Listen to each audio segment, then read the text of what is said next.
A hush fell over the market square, not because of a new trader or a rare commodity, but because of a single girl walking by. Every head turned, every whisper grew louder, and children quickly hid behind their mothers' wrappers. She moved with her head bowed, a small, woven basket clutched tight in her hand. They called her the cursed one, the mark of the spirits, all because of her face. A strange, dark birthmark covered half of it, twisting her features in a way the villagers found unsettling, even ugly.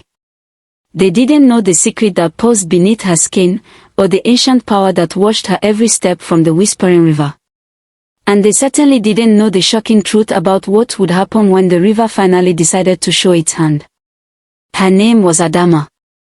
She lived on the very edge of the village, in a small hut made of mud and thatch, with only her aging grandmother for company. Adamma's days were hard. From dawn, she helped her grandmother fetch water, gather firewood, and tend to their small patch of cassava. But the hardest part was always the trip to the market. "Go to the market, Adamma," her grandmother would say, her eyes filled with sadness. "We need yams, and some salt." Adamma would nod, her heart heavy. She knew what awaited her. As she walked through the village, children would point, whispering loudly, "Look, it's Adamma, the ugly one." Their mothers would pull them closer, warning them, "Don't stare, child, it's bad luck." The older women would shake their heads, muttering about curses and bad omens. Even the market women, usually so kind, would quickly serve her, avoiding her gaze, eager for her to leave. Adamma never looked up. Her eyes stayed glued to the dusty path, her shoulders hunched. She felt the weight of their stares, the sting of their words, like stones thrown at her spirit. She was always alone. No one played with her. No one spoke kindly to her, except her grandmother. The only friend she had was the gentle river that flowed nearby, its calm waters mirroring her quiet sorrow. Every evening, after her chores were done, Adamma would slip away from the village. She would walk to the river, finding a secret spot under a weeping willow tree. There, she would sit for hours, listening to the water gurgle and splash against the rocks. The river didn't judge her. The river didn't stare. The river simply was, and in its presence, Adamma felt a peace she found nowhere else. Sometimes, she would talk to the river, whispering her sorrows, her dreams, her longing to be seen not for her birthmark, but for the kind heart that beat inside her chest. The river seemed to listen, its current swirling softly, like a comforting hand. In the same village lived a girl named Neka.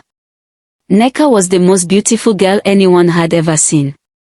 Her skin was like polished ebony, her eyes sparkled like stars, and her laughter was like the jingle of 1,000 bells. Every young man in the village wanted her, and every girl wanted to be like her. Neka knew she was beautiful, and she used her beauty like a shield and a weapon. She walked with her head held high, her back straight, her expensive wrappers rustling with every step. Her hair was always braided with bright beads, and her neck was adorned with cowrie shells. Neka loved to gather her friends by the village well. There, they would gossip, laugh, and sometimes, find someone to make fun of. Their favorite target was Adamma. "Look at her," Neka would sneer, pointing with a perfectly manicured finger as Adamma passed. "She looks like a creature from the forest. How can anyone be so marked?" Her friends would giggle, covering their mouths with their hands. "It's true, Neka. She frightens the children." Neka would toss her head back and laugh, a clear, cruel sound that carried across the square. Perhaps the spirits truly cast her. Who knows what she did in her past life? Adamma heard it all. She felt the shame burn through her, hotter than the midday sun. She would quickly hurry past, wishing the earth would swallow her whole. Neka delighted in Adamma's pain. She saw Adamma's ugliness as a way to make her own beauty shine even brighter. The more Adamma suffered, the more powerful Neka felt. She believed that beauty was everything, that it opened all doors, and that those without it deserved nothing but scorn. One day, a terrible drought hit the village. The sun beat down relentlessly, baking the earth until it cracked. The stream that fed the village well began to shrink, and the crops in the fields withered and died. Fear spread like wildfire. The villagers, desperate, turned to the elders.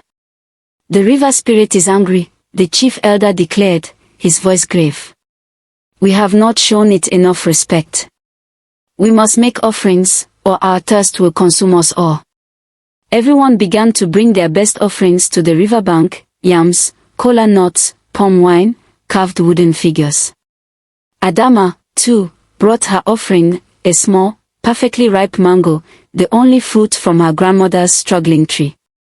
She placed it gently by the water's edge, whispering a prayer for rain, for her village, and for the river's continued kindness. Nneka, however, saw the drought as an opportunity.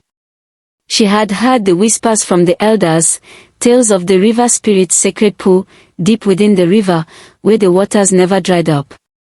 It was said that drinking from this pool could make one even more beautiful, grant eternal youth, and ensure endless good fortune.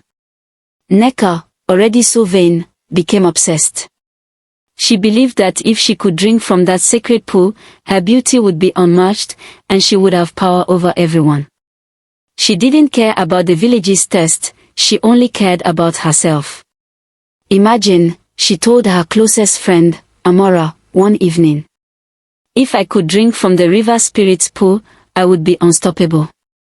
Even the king would beg for my hand." Amora, a girl who often followed Nneka out of fear more than true friendship, looked worried. "But Nneka, the elders say it is forbidden. Only the spirit itself can give such a gift. To take it would be a great disrespect." Nneka scoffed. "Disrespect? The river spirit would surely want me to have its beauty. After all, I am its most perfect creation." She laughed, a sound full of pride. "No one would dare stop me. No one would even know." She made a plan.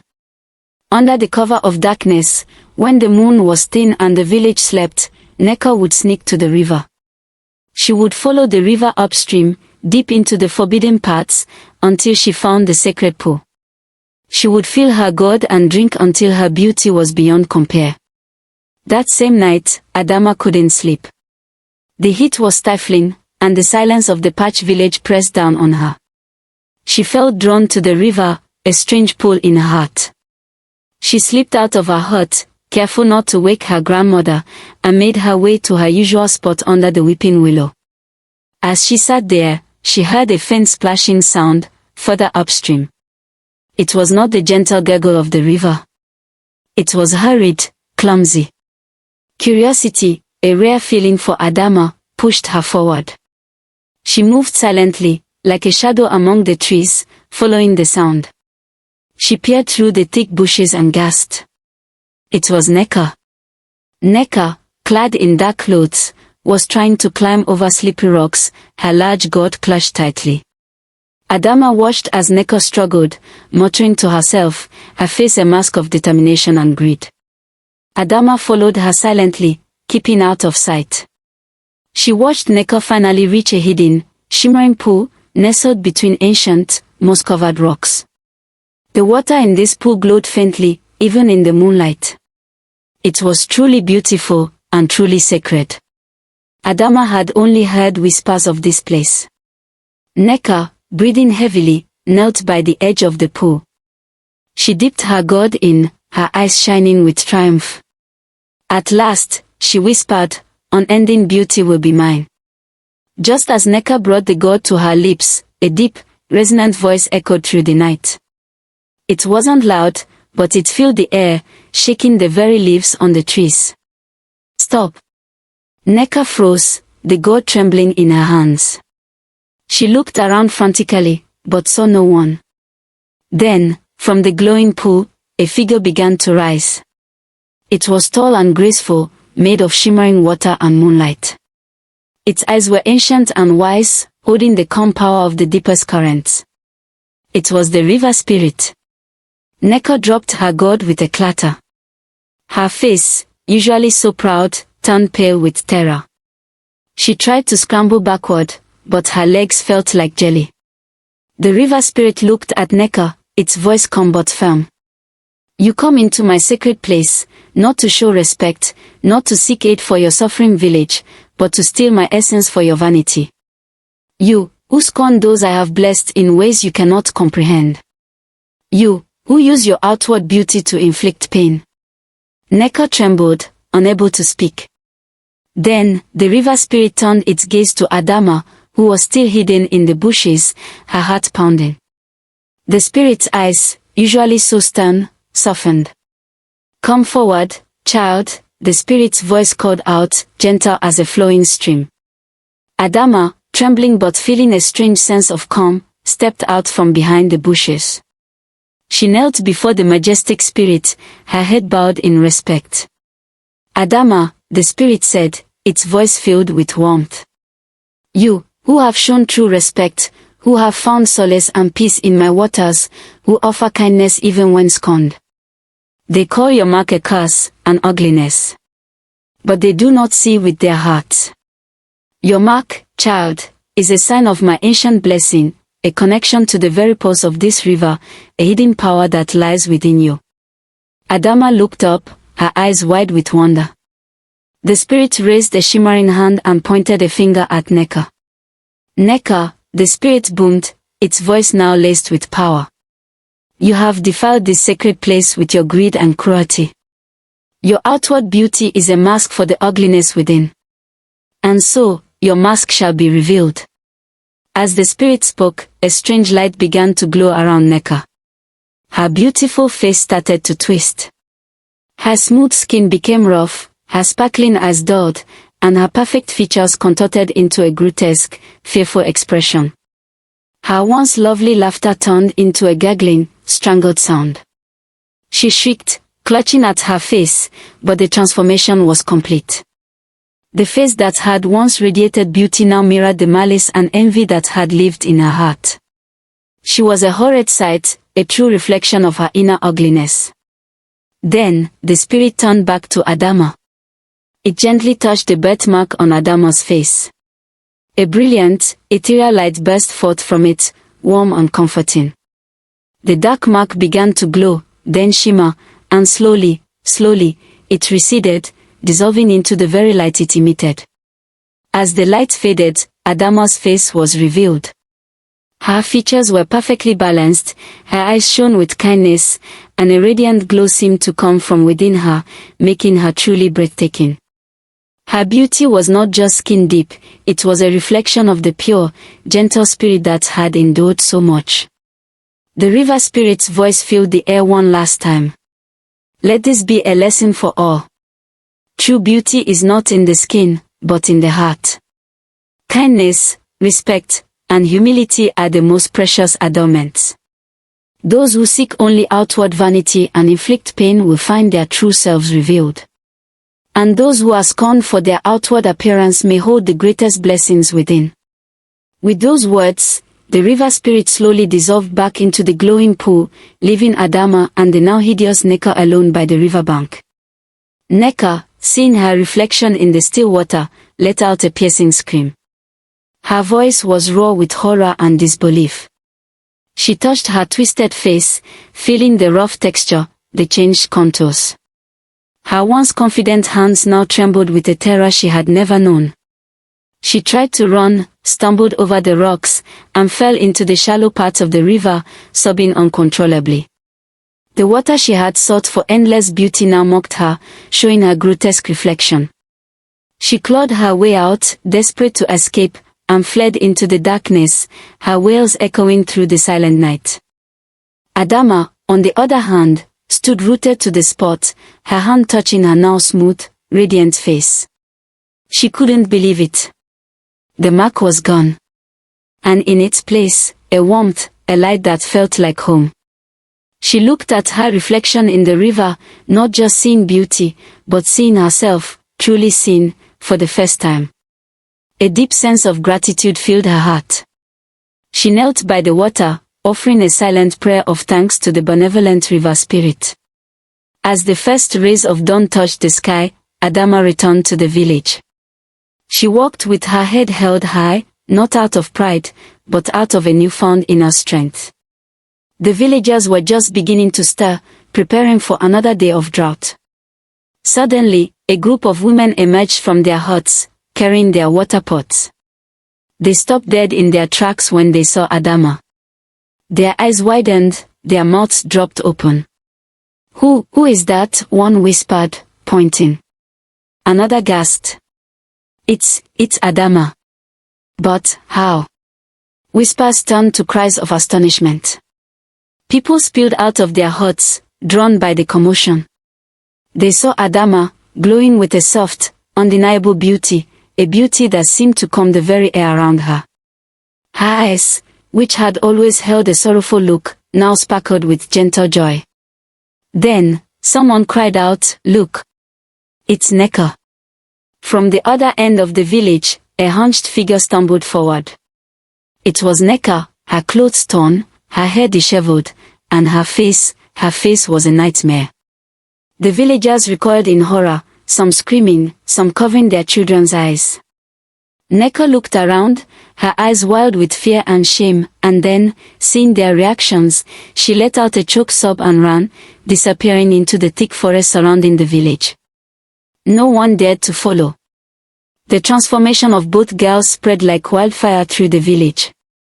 The chief elder, a wise old man with eyes that had seen many seasons, called for a gathering.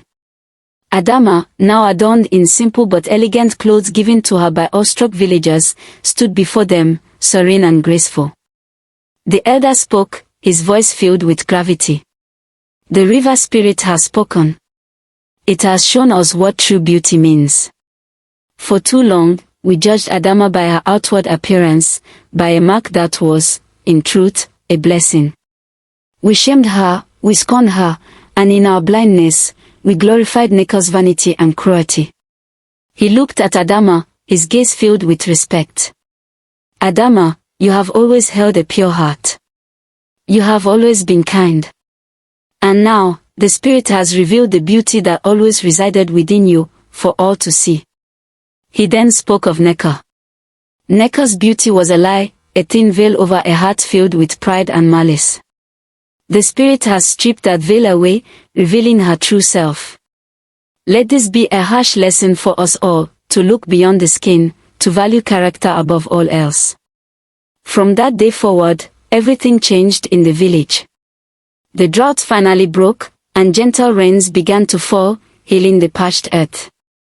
The villagers, humbled by the Spirit's powerful lesson, treated each other with more kindness. They learned to see with their hearts, not just their eyes. Adamma became the most beloved person in the village. Her presence brought peace and comfort. People came to her for advice, not because she was now beautiful, but because of her profound kindness and wisdom. She never forgot the days of her suffering, and so she always offered a helping hand, a kind word, or a listening ear to anyone who felt lonely or judged. She taught the children that true worth came from within, from being good and gentle, from respecting all living things, and most of all, from respecting the mighty river spirit. Neka was never seen in the village again. Some said she wandered the forest, forever alone, haunted by her own reflection. Others said she found a hidden cave and lived out her days in shame. Whatever her fate, her disappearance served as a constant reminder of the Spirit's judgment against vanity and cruelty. Adamma, however, continued to live a life filled with purpose and grace. She remained close to the river, often sitting by its banks, offering silent thanks. The river continued to flow, a life-giving force, and a powerful symbol of truth, transformation, and the enduring power of inner beauty. Her story became a timeless tale, passed down through generations, reminding everyone that while outward beauty may fade, the radiance of a kind heart shines forever. This story teaches us that what is on the outside doesn't truly matter. It reminds us to look deeper into a person's heart, to find their real worth. It tells us that being kind, respectful, and humble is far more valuable than being beautiful or proud. And it warns us that if we are mean or selfish, our true self will be shown, no matter how good we might look. So, always choose kindness, respect, and goodness, for those are the things that make you truly beautiful, inside and out. If you love this story, please do well to give it a thumbs up, comment, and kindly subscribe as we load you with lots of amazing tales at this AfriTales TV.